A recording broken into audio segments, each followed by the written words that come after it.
For teachers in subjects like history, geography, geology and environmental sciences, there is a particular need to organise fieldwork visits, where students undertake learning in less formal settings and contexts. Technology is increasingly used to support such visits, and this case study explores how tablet computers like the iPad are being used by trainee history teachers to make learning more situated and more authentic. Before the development of the personal mobile phone, and more recently tablet computers like the iPad, fieldwork was undertaken using clipboards, pens and pencils, and perhaps a camera to capture images of the setting. With mobile devices like the iPad, all of this is changing, and learners can undertake the same fieldwork tasks and far more with just the one device. This cuts down on weight and overcomes many of the problems associated with fieldwork visits. All of the information students collect whilst on the visit is stored in one place on the device in a digital format, making it more manageable and easier to access at a later date. However, the benefits of using mobile devices to support fieldwork go much further than this, and one way to consider this is to use the mobile learning framework as a reference point to identify distinctive pedagogies associated with fieldwork that are supported by mobile technologies.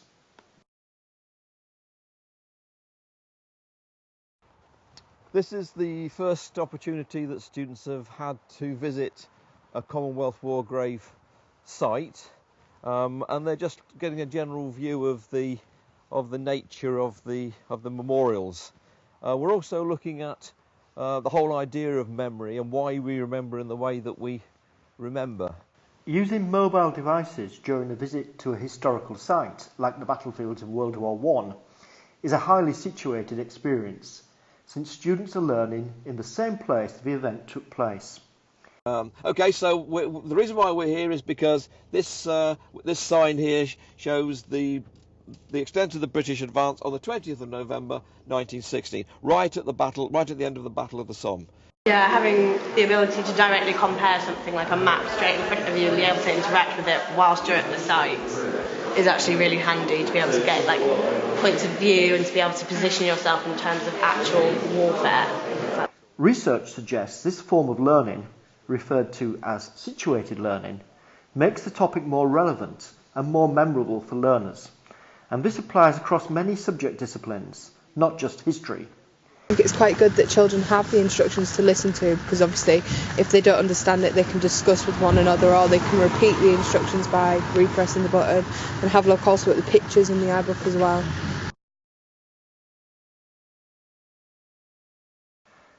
Teachers are always setting tasks or activities for their students to undertake.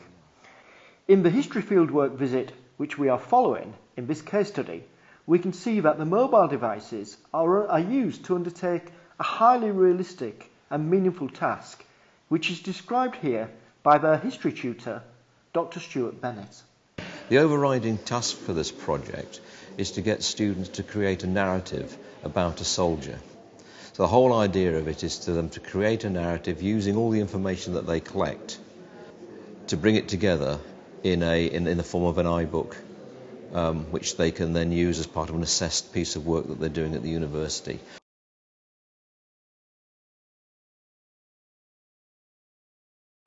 Learning is often associated with the use of tools such as a pen, a pencil, a calculator or a computer.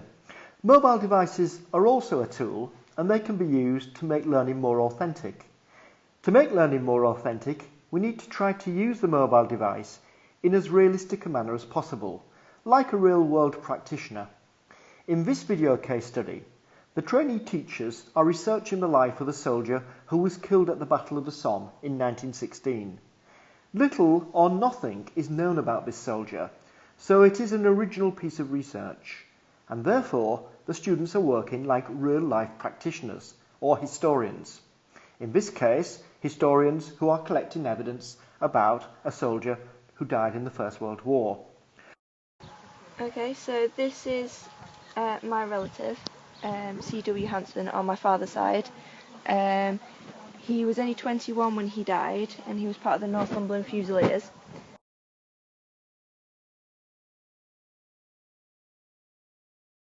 In this video case study, we focused mainly on the construct of authenticity, although students were also demonstrating other aspects of the mobile learning framework, such as agency and some elements of collaboration. If we step back from the activity itself, we can use the subconstructs of the mobile learning framework to evaluate how authentic the use of mobile technologies was in this case study. We might conclude that the setting was very high in terms of being realistic, since it was set on the battlefields of the First World War itself, where the event took place. We might also conclude that the task was high in authenticity because it was highly realistic and very contextualised, with the students using their mobile device to research the life of a real and actual soldier who died on the Battle of the Somme.